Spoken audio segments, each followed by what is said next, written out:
Welcome to this episode of Raising Souls. I am so excited, you guys. Today I'm having a conversation with Susie Spikol. She is the author of Forest Magic for Kids and a naturalist at the Harris Center for Conservation Education. And she has spent her life helping families connect with the wild world around them.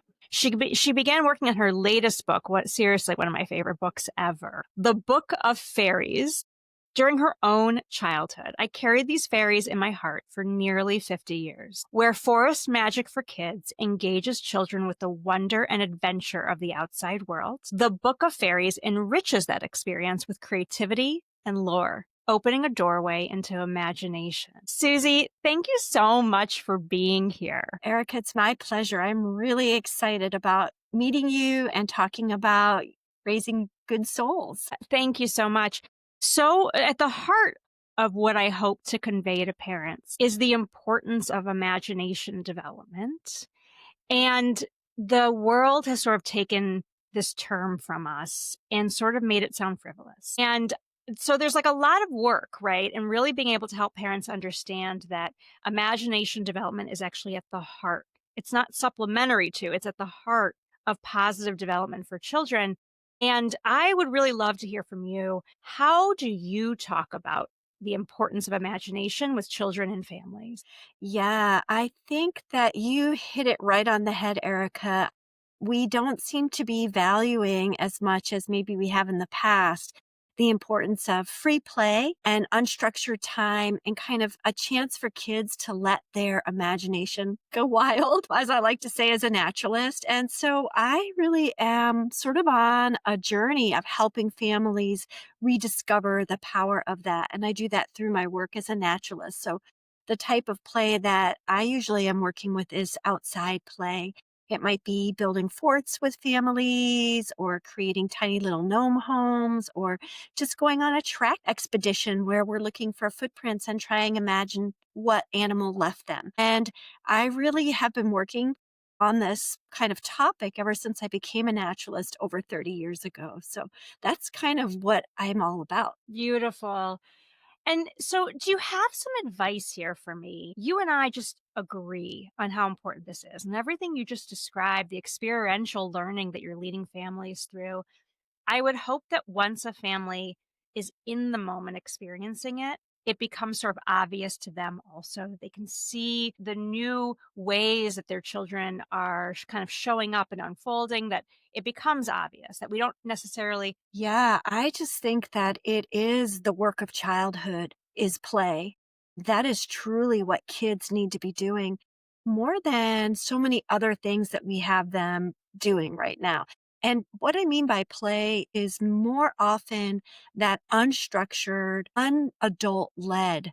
So having adults maybe on the periphery, depending on the age of the children, but giving that children that space to kind of play in their own world with their own peers or even by themselves. And that those skills of learning how to be in your own imagination and how to communicate with your playmates what you're imagining and what you're seeing and what you're thinking, those are all essential skills of adulthood, right? They translate to communication, to problem solving, to small motor skills or gross motor skills, to thinking about how we connect to people and place. And those are all things that really make us the adults that we're going to be. So I often talk about that with parents when I work with parents. And I think it's hard. We seem to have forgotten that. And oftentimes, a kind of side door that I go in is have families and adults remember what their own play experience was like. And most families, most adults can remember playing hide and seek and not having their parents play hide and seek with them, or playing a sports game that didn't have referees, or riding their bike through the neighborhood, or climbing a tree, or building a fort with a friend. Many, many adults have touchstone experiences. So I often like to talk about those first with adults and have them kind of remember that and reminisce. And there's nostalgia. And that opens the door to, oh yeah, this is something I want my kids to have too. That makes sense, Erica. Can you recall those It things? oh my goodness, yes. I mean, as you're talking, it's like visceral for me. Something I think about a lot actually, and it comes up for me a lot reading your work is that it was very normal and frequent for my friends and I in the neighborhood to play in wooded areas like we were fairies, actually. We would make potions and we would come up with really big storylines about what it is we were doing and who we were Yeah, about yeah. in the Yeah, I mean, I think that is also really behind my kind of advocacy and my passion for having children have free play time, because I think we have somehow gotten to a point as parents where we feel like we have to have all these activities for our kids. You know, we are bringing them to soccer, and then they're going to dance class, and then they've got swim class, and then they've got book club at the library, and they're really scheduled. And I think, some of those things are really important and they provide children with a lot of enrichment. But what it doesn't give is that children don't have a voice often in whether those are the things they want to be doing. And even if we think we're giving them a voice, like I have a son and he plays a lot of soccer, he loves soccer. But sometimes he'll say, I don't always want to play soccer. I mean, it's like he's signed up, he's on this bus that he can't get off. He's on the treadmill of, I got to keep playing soccer if I want to play soccer in high school. And then once he's in high school, I got to play team soccer so that I can play varsity. It's like this whole thing. And really what the loss is him saying, I just want to climb a tree today.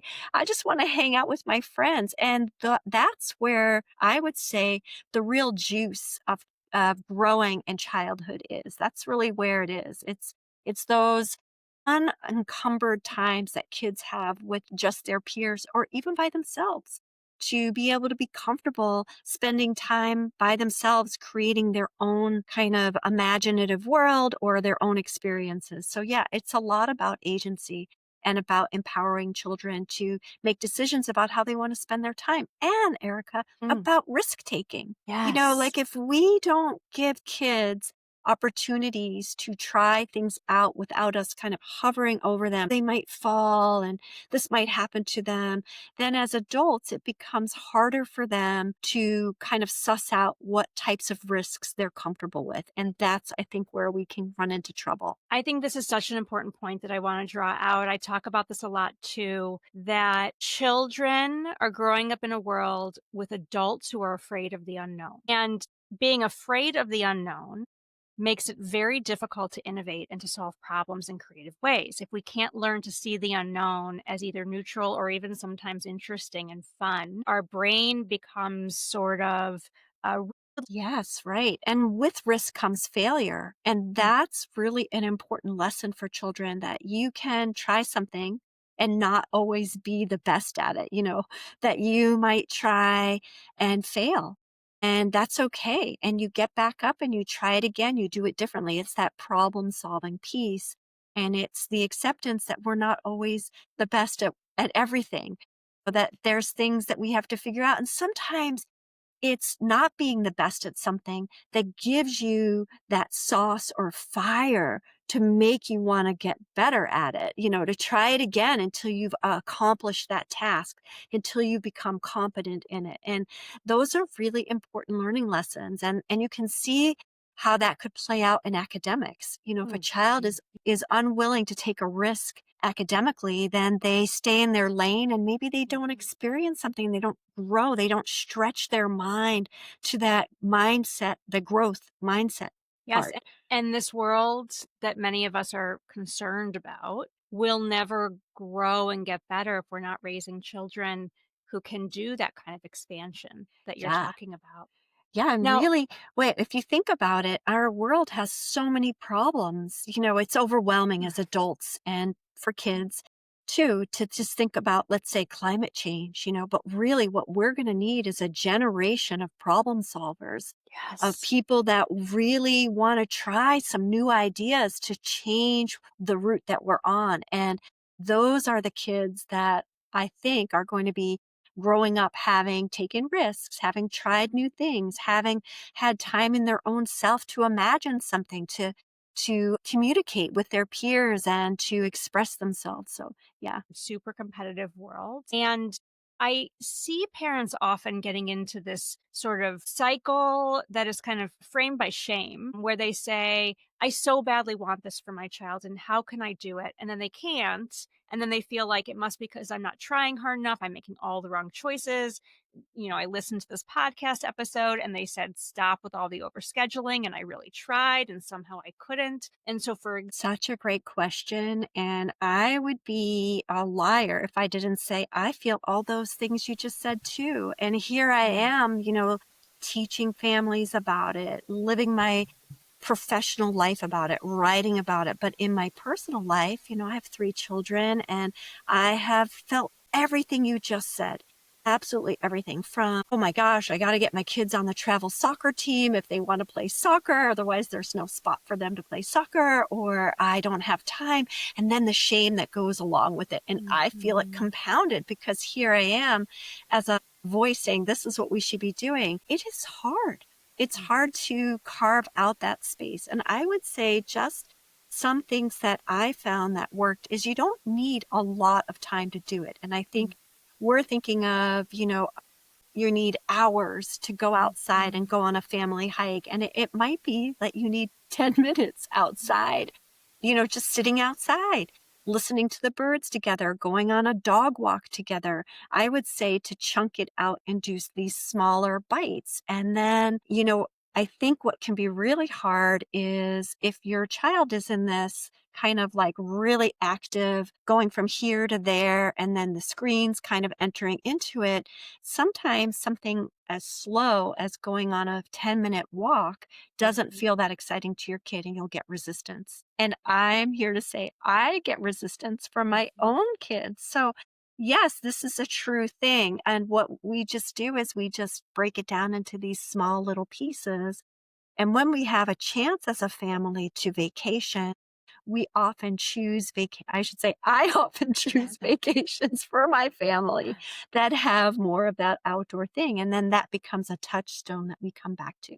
And it doesn't have to be elaborate. It could be a day at the beach, a chance at a lake, a walk up a local mountain, a visit to a park. And I think what's also great about spending time outside as a family is letting go of the idea that you need to know everything about the outside to be a good ambassador for your kid. Part of what is really exciting for kids is being a co-explorer with a parent or parents. So just like give yourself as a parent some space to say, I don't know the birds that we're hearing. I don't know what that is. And let's make up a name for that bird together or something like that. So I say, chunk it down, let go of the need to feel like you have to be an expert in being outside and just get little bits of snippets. And when you have a chance to have more time, whether it's vacation time or a weekend, maybe choose something that brings them outside. I would say too, Erica, there's a developmental flow to it. At the beginning, when your children are very young, think about successful little hikes. Think about their tiny little legs. So don't feel like you have to climb a mountain. But then when they become teenagers and they're looking for more kind of risk behavior, that might be when you take a surfing lesson together or hike a mountain or sign up for a wild edibles class at your local nature center or something. Those are just some of my tricks that I've tried, and it's hard. I still struggle with it. And so then when we kind of think about the daunting task of making these kinds of shifts where our children have more time to explore, to imagine, to be in nature, we almost approach it in exactly the same way we're actually approaching all of the overscheduling, that it has to be like there's a whole afternoon blocked out and the weather is perfect. And we have kind of not only an exact way that we are offering them to walk through all of it, but we have their I love that so much. Everything you said just resonates with me so deeply. And it makes me feel empowered. So thank you. And I guess I would just add on to it that all the science and research is pointing to how healthy it is for us as humans to spend time outside. This was kind of like people kind of know it in their heart, but now there's like scientific research that shows that time outside for anybody, no matter how old they are, from our youngest people on the planet to our elders, time outside is really good for us physically and mentally. And the studies show it lowers your stress levels. So your cortisol level goes down. It increases Mhm. your oxygen. It increases that vitamin D that our bodies so desperately need. It helps us. There's things that are, I forget what they're called there. It's sort of the atoms of the trees, the plants, Mm, the mhm, foliage that when we mhm, breathe in, it actually helps us form stronger immune systems. Our mhm. hands in the dirt helps us have a strong immune system. So if you think back evolutionarily, humans are animals. We come from the earth. We are part of this whole system. And not spending time outside is, I think, a place where we really have been suffering. And so, write your family a prescription. The vitamins, I mean, don't forget the vitamins. You can take the vitamins, but one of the best vitamins you can get is vitamin N. That's vitamin nature. So I want to talk about fairies. And first of all, you wouldn't know this about me, but I am also somebody who my whole life has just had such a passion, a love for fairy lore and for storytelling and for imagining and playing as fairies. And my kids know when we're at Disney World, my favorite character is Tinkerbell. And I actually have a little fairy house in my house in the corner of a closet I made for my kids. And every once in a while, I leave a little gift there, a little letter. And we had for a little while, there was a story going on that the fairies needed us to protect the queen's crown. And it's a really fun and beautiful way to bring imagination into my home. And I want to hear about your book and I want to talk to you about it. But something else I sort of want to share with parents who are listening is that I'm reviewing recent research right now for an academic book chapter I'm writing about the behavioral development of very young kids. And an approach I take in my work is that what we don't always really understand about how little minds are developing, but I think you really understand well, is that any cognitive task we're asking kids to do, any a math test, figuring out how to organize all domain specific processes, which are things like, do I know how to count? And so that matters for math. That's domain specific. Domain general processes need to be robust. They are developing in rapid and dynamic ways in childhood. And we are sort of moving away from supporting children really learning how to think, essentially, is what they are. And here's where imagination comes in. Imagination, when children are sort of given an opportunity to wonder and to think about a story from beginning to end and add to it and expand it and think about this direction it could take or that direction or what else would sort of happen here, right? We need to be doing that so we get their brains to start expanding and not constricting. And so you wrote this beautiful book, and it's just a lead in to say, like, please tell me, like, why is this so magical to you? What are you hoping people take away from it? Tell me about it. Well, I have been a fairy fan for a long time, and not just fairies. I really love all of the little magical things that you could find in nature. And that's actually what drew me outside and got me on the path to becoming a naturalist, which is a form of science, right? A naturalist, Mhm. I have a lot of Absolutely. science experience, and my specialty is mammals and, blah, blah, blah. But really, as a kid, what it was stories that I read, fairy tales mostly, stories that my mother told me that were also fairy oriented or magic oriented. And I noticed as a young child that all of the great adventures took place outside. So if I wanted to find a fairy or a gnome or even a witch or a ghost, I needed to go outside and do it. And in that process of going outside and looking for those imaginative things, I encountered the caterpillars and the frogs and the birds and got interested in those sort of as a side hustle as a kid. And then as I grew, I became more interested in the science part, but I never lost the magic part. And spending time as a naturalist, I work a lot with young children. Probably 6 to 10-year-old is sort of my sweet spot. When I'm thinking about how much teaching I do, that's the age I do most of my teaching with. And I noticed that kids really need that. And your example of the fairy house that you have in your closet and talking about what kids really need, domain general, makes me really think of small worlds as a Mm. arena that children really need in that young life, that kind of 4 all the way to 10, 11 years old. If you think about toys that are on the market, there's doll houses, there's those cozy little critters that have little houses and dress in little clothing like little skunks with aprons on. There's Lego, there's Playmobil, there's a lot of like making of these small worlds, and small worlds are really compelling to children because it gives children that agency. They are the biggest thing in the small world. They Mm. are in charge of that small world. And a lot of times they're playing in that small world with other children, creating things. And that takes a lot of communication, problem solving. It takes fine motor skills because they're working with tiny little things. It takes sort of like a story master, somebody who's got the thread of this is where the story's going and everybody has their roles and it's fluid. One day the fairy land or the dollhouse or the Lego is happening, everybody is witches, and the next day everybody's gnomes, and the next day they're working at a hospital. So there's this fluidness to it. And I just really got noticed that about the children I work with. And as a result, I thought, I'm going to go back to the book I started when I was 7 and 8 years old, my original book of fairies, and kind of dig into that. And that's where my newest book, The Book of Fairies, came from. Oh my goodness.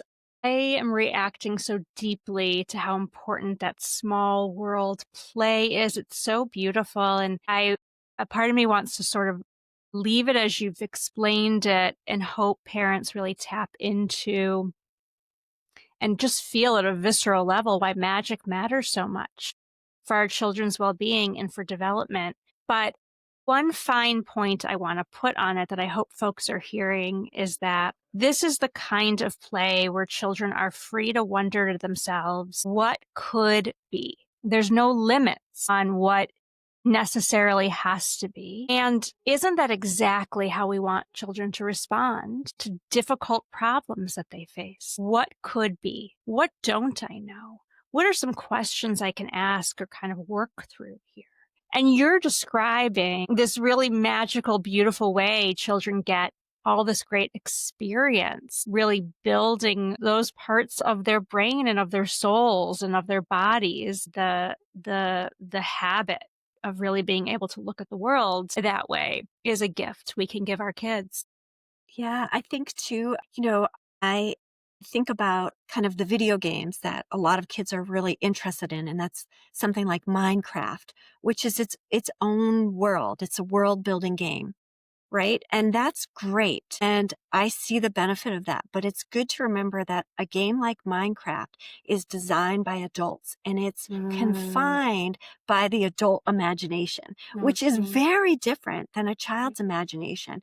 And there isn't really room for a child to be the creator. I mean, they're creating their own world, but it's stuck in the system that is in the brain and it's one dimensional really. Whereas the three-dimensional, like the Lego world or the fairy building world or the dollhouse world, that's really hands-on, multi-sensory. Kids are in it with all of their senses awake and widened. And that is really where the imagination stretching goes. And I love what you said. It's a great place for kids to process things. This is embarrassing to admit.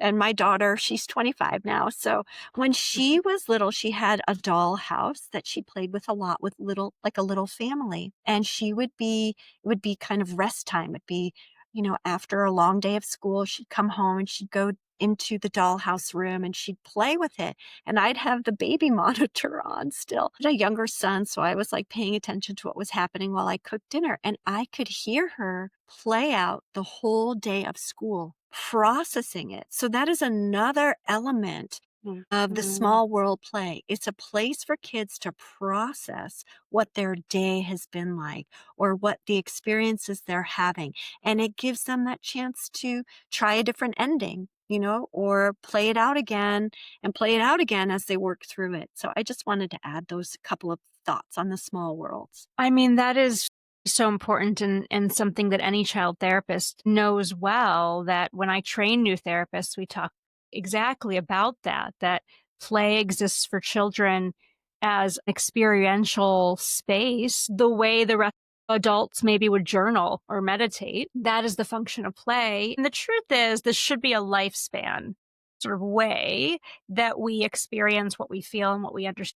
There's lots of, maybe in episode 2, we'll sort of talk about that part of it, that actually this isn't just childhood specific, but it is especially childhood specific. And, the other thing that sort of strikes me in thinking about is that when children are going through something in life that is challenging and confining and they don't have a lot of control over it, play can be the one place where they're able to say, but what if I did have control?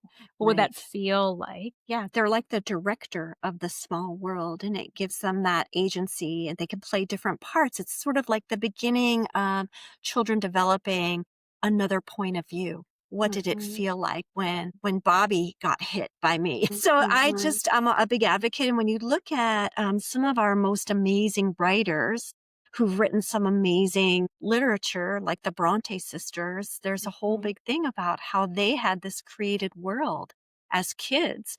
It's called a paracosm when it like grows with you into adulthood. And their paracosm informed their writing. And the same with C.S. Lewis. His World Mm. of Narnia came out of his play as a child. So, who knows? Maybe some of you have kids that are going to be the next C.S. Lewis or Bronte sisters Well, or certainly someone something different. does. Somebody Someone will. does. Someone has the next Walt Disney. Somebody has the next innovator of the thing that we haven't even named yet. Somebody has the next musical genius who's budding. And it matters if we are, growing those flowers in a garden that supports their full blossoming, their full thriving. Well, Susie, I could talk to you all day, and I can see that we're going to have a part 2 if you're up for it. I'm so excited that we got to do this. Thank you for sharing all of your wisdom. Gosh, Erica, this has been the best part of my day too. I really appreciate it. And I do feel like you are my sister. I would have made potions with you as a kid. I would We have built still fairy. can, Susie. Yeah, I love it. And actually, I'm working on a new book, and the book is Ooh. potions, elixirs, and kind of green magic, plant magic. Ooh, I can't So wait. it's a little ways out. So you'll have to wait a while. But thank you so much for having me on Raising Souls. I just love all the things that you asked and shared and said. And yes, I'd love to come back. Thank you so much, Susie.